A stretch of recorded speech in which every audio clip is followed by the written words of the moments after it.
We are parents of God. Sri Ramakrishna adds, we can think of ourselves as children of God, whichever. So Narada gave 4. And then last 3 were, so to say, higher ones, which was Atma Nivedana Sakti, love for surrendering oneself, or love that one gets in surrendering oneself to God. This Atma Nivedana Sakti is what we discussed in our last class. There are 2 interpretations. One cannot be practiced. It just springs up at higher stages of devotion. It springs up, this Atma Nivedana, Sharanagati, it springs up. So by long practice of performing all actions in the spirit of worship, in the spirit of dedication unto God, devotee actually experiences that he or she is not the doer. The sense of agency, kartrutva, is obliterated, and one feels that one is just an instrument in the hand of God. That is Atma Nivedana. It's not to be practiced, it happens as a result of sadhana. So that is one kind of Sharanagati. The other is we can practice. That is a bhava of Sharanagati, practice of Sharanagati, wherein we turn away from the world for our happiness and security. We depend on this world presently for our happiness and security, but we turn away from the world and we say God alone is the source of our happiness and security. That is one. Secondly, all our actions we perform as a worship of God. And Atma Nivedana Sakti, this leads to Tanmaya Sakti, the attachment or devotion manifesting itself as being filled with God. The devotee is filled with God. The within, without, there is nothing but God. Devotee has become Tanmaya, Bhagavanmaya. There is nothing in devotee other than God. And the last one was Viraha Sakti. And so that is different from Vyakulata. We hear Vyakulata in Gospel, and Vyakulata is before realization of God. But Viraha is after realization.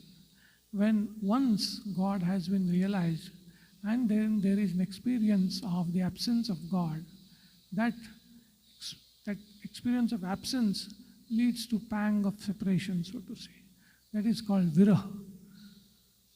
So bhakti manifests itself in that as that pang of separation, as that viraha. This is, as I said, after once God is realized. We find it in the gopis. Suddenly Krishna disappeared. And then there is viraha. They were with Krishna. Or in Sri Ramakrishna, he had a vision of the mother, but then he wanted it to be continuous. That was not continuous. So that was viraha. So these are the various ways in which ekadhapi, only one devotion, that manifests in 11 ways. And there could be many other ways in which devotion will manifest itself. That was the sutra we discussed last time. And the last 2 sutras are there. He is kind of concluding. So he says, Ityevam vadanti janajalpa nirbhayaha ekavataha. And then he gives a list of various devotees, Kumara, Vyasa, Shuka, Shandilya, like that. In that list, Hanuman, Bali, Bhishana, Vishnu, Garga, Shesha, a lot of devotees he has mentioned. He says, thus say, Ityevam vadanti, thus say, that is, whatever has been told in this Narada Bhakti Sutra, thus say, this is said by all these devotees. Ekamata, unanimously. All these devotees that he has listed. And then Adi is also there at the end. Adi Bhaktyacharya. So the list is not exhaustive. There are many others. So all these devotees unanimously say what has been told in this Narada Bhakti Sutra. Now, this is the beauty of this Narada Bhakti Sutra. There are so many of these devotees mentioned. Now, obviously, every one of them has emphasized in his or her teachings certain aspects of Bhakti Yoga. But what is mentioned in Narada Bhakti Sutra, all of them unanimously agree. That is the beauty of this Narada Bhakti Sutra, so to say. Here Narada has culled such teachings which are accepted by all the teachers. They may have differences, or they may give more importance to certain teachings and less to others. But so to say, the common teachings which have been accepted by all, these are presented here in Narada Bhakti Sutra. That's why it says Ekamataha. They are unanimous when it comes to the teachings mentioned in this Narada Bhakti Sutra. And then he uses an adjective for all of them. He says, Janajalpa Nirbhayaha. I don't know why he had chosen this particular adjective. He could have used any other, but he uses this adjective, Janajalpa Nirbhayaha. That is, those who are fearless, so to say, or free of fear. Fear of what? Fear of Janajalpa. That is public criticism. So all these acharyas, they are free from fear of public criticism. This is the one adjective here used for all of them. It doesn't say all these people who have realized God or any such other adjective, but it says all these people who are free from fear of public sanctions, public criticism, Janajalpa Nirbhayaha. So maybe he's trying to point out again that devotees should not be at the mercy of public opinion, so to say. Public will say so many things. People will say so many things. We should be steadfast in our devotion. See, people will find devotees a bit strange because we don't live up to their standards, so to say.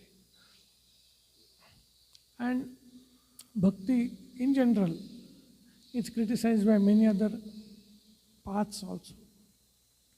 Even in Sri Ramakrishna's life, we find his teacher, Totapuri, who was a great Advaita Vedantin.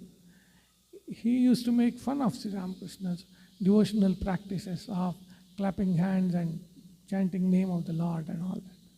So there will be people who will not agree with the way of life of a bhakta in particular, and way of a spiritual sadhaka in general.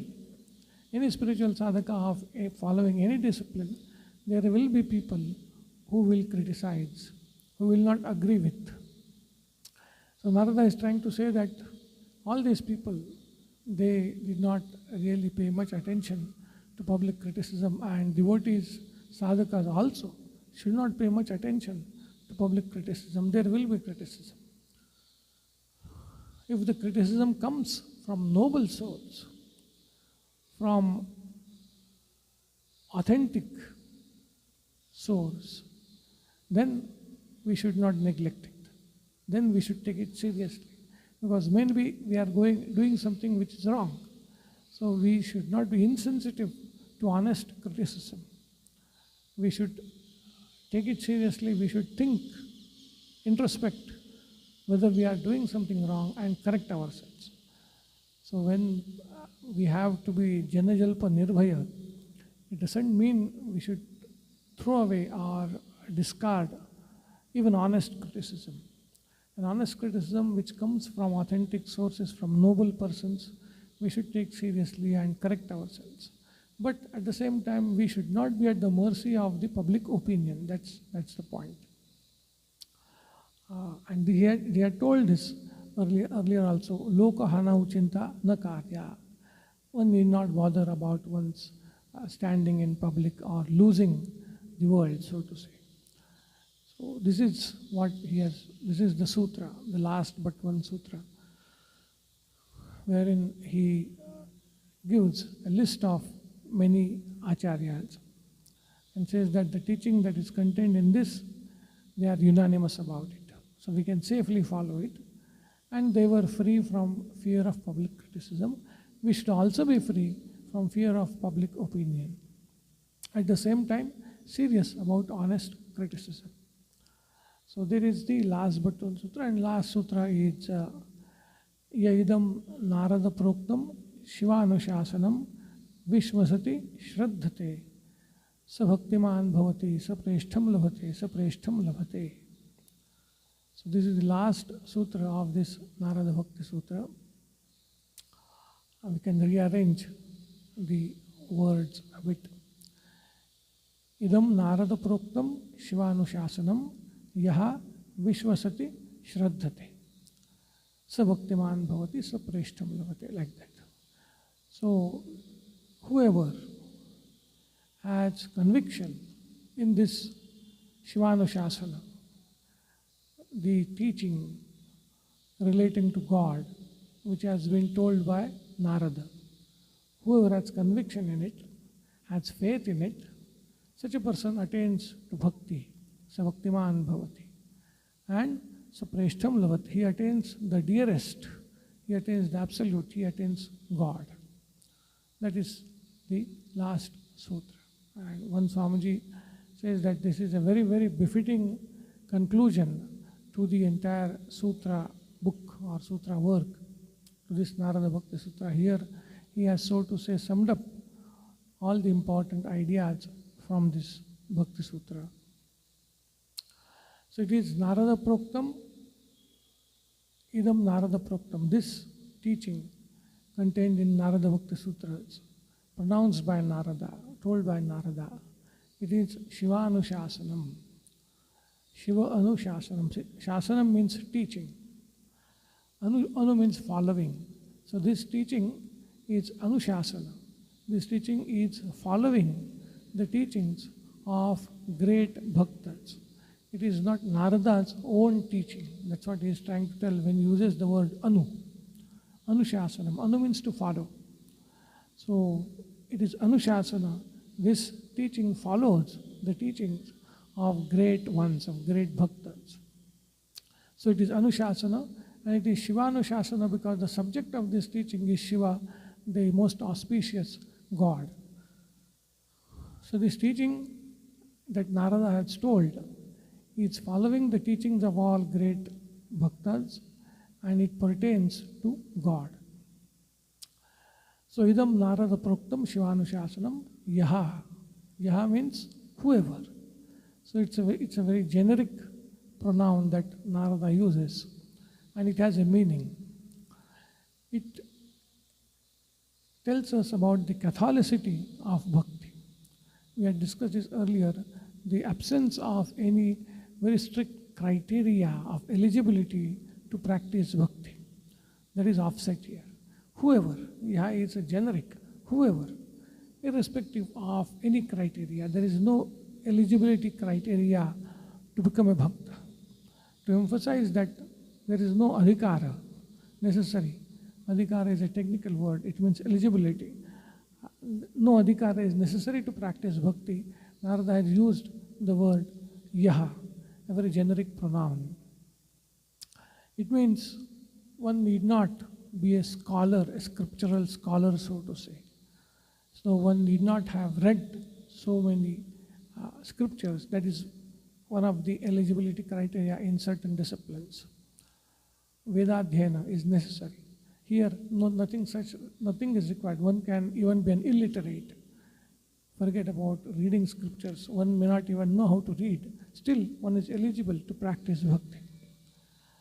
And if we see Narada Bhakti Sutra, Narada himself is a great scholar, but he has not quoted any scriptural passages, so to say, in the entire work. This entire work is so direct and simple. No scriptural passages have been quoted. Maybe to emphasize this point, that bhakti is open for all. There is no eligibility criteria of scholarship when it comes to bhakti. So no scholarship is required. There is no need to be proficient in chanting mantras correctly with proper pronunciation and all that. No criteria that one should be adept in performing rituals, so to say. No criteria as to the pedigree, high caste, high varna, ashrama, nothing. No criteria at all. So this is the Catholicity or the openness of bhakti, that anyone who has desire to love God is welcome to practice bhakti. To emphasize that, the word used is yaha, whosoever. No distinction, no bars, no eligibility criteria. That is the first word that is used, yaha. Anyone can become bhakta, no doubt. But to attain bhakti, one has to put efforts. That is what is mentioned in next two words. Yaha vishvasati shraddhate. Very carefully the words have been used. So we interchangeably use these words, vishvasa, shraddha, and very loosely translate it as belief. But actually these two words have a different connotation, vishvasa and shraddha, and belief. In English, if I'm allowed, we can translate it three words actually. One is what we call belief, then what we call conviction, and then what we call faith. So we can use these three words. One is belief, the other is conviction, and the third is faith. Narada, when he uses the word vishvasa, he means conviction. Vishvasati, one who has conviction in this, and shraddhate, one who has faith in this. There is a difference of meaning in these three words. See, this belief is something which is colored, so to say, by our upbringing, by our predilections, our likes and dislikes. Based on that, we believe in certain ideas. It's very superficial. But when that belief or the ideas that we believe in, it's put to test of reason, when that is scrutinized, a lot of ideas do not stand the test of reason. Those are thrown out, and then we get conviction in certain ideas. So belief, when it is put to the test of reason, it gives us conviction in certain ideas. Certain things will fall off, certain ideas will fall off as not being reasonable. Though we initially believed in those, they won't stand the test of reason, so those will be thrown aside, and what will remain, we will have conviction in those ideas, and that is what is called vishvasa. So vishvasa presupposes an intellectual scrutiny, so to say, a test of reason. But again, conviction is at the level of the intellect. It is very necessary. Narada says, vishvasati. So one who has conviction in what Narada has told, that is, he or she has put these ideas to the test of reason, scrutinized these ideas, and has been convinced about these ideas, then that person has vishvasa in what Narada has told in this Shiva Anushasana. So first we have to have conviction about this Shiva Anushasana. But as I said, conviction is at the level of the intellect. When that conviction becomes deep, it, so to say, pulls us out into efforts to realize those ideas that we have conviction about. That is what is called faith, or that is what is called shraddha. So a deep conviction which is proactive, which makes us proactive, which makes us put efforts to realize the articles of our conviction, that is called shraddha. That conviction matures, so to say, into shraddha or faith. And invariably, that includes sadhanas. That leads us to sadhana. So there is vishvasa, there is conviction, there is faith. That conviction has matured into faith. It has made us put effort, and that effort is sadhana, to realize what we are convinced about. So obviously sadhana comes as a part of shraddha. If there is no sadhana, we do not have shraddha. We just have maybe vishvasa. But if we find that we are prompted, so to say, to put into practice what we are convinced about, then it is shraddha. So he says, vishvasati shraddhate. So that person not only has conviction about the teachings of Narada or teachings contained in this Narada Bhakti Sutra, but is willing to put efforts to realize what is told in these sutras. Such a person is called Shraddhavan. He is Shraddhate. He has faith in the teachings contained in this book. And so far as sadhana is concerned, we have discussed the main crux, so to say, is Tattu Vishayatyagat, Sangatyagat, Avyavritta Bhajanat. That's all. This is the crux of Bhakti Yoga. Withdraw from the world and love God. Is bhajana. In any form, serve the Lord. Stop serving the world. Stop serving your own ego. Stop depending on the world and depend on God. Vishayatyaga, Sangatyaga and Avyavritta Bhajana. That is the sadhana. So when this Vishwasa leads to Shraddha, Shraddha leads to sadhana, when these three things happen, then Sabhaktiman Bhavati. Then we attain the pure devotion, the true devotion, love of God. Love of God that has arisen in place of love for the world. This is what it is. Love of God that has come in the place of love of our own love for selfish ends, for selfish achievements, that has been replaced by love for God. That is bhakti. So, sabhaktiman bhavati. That person attains to bhakti.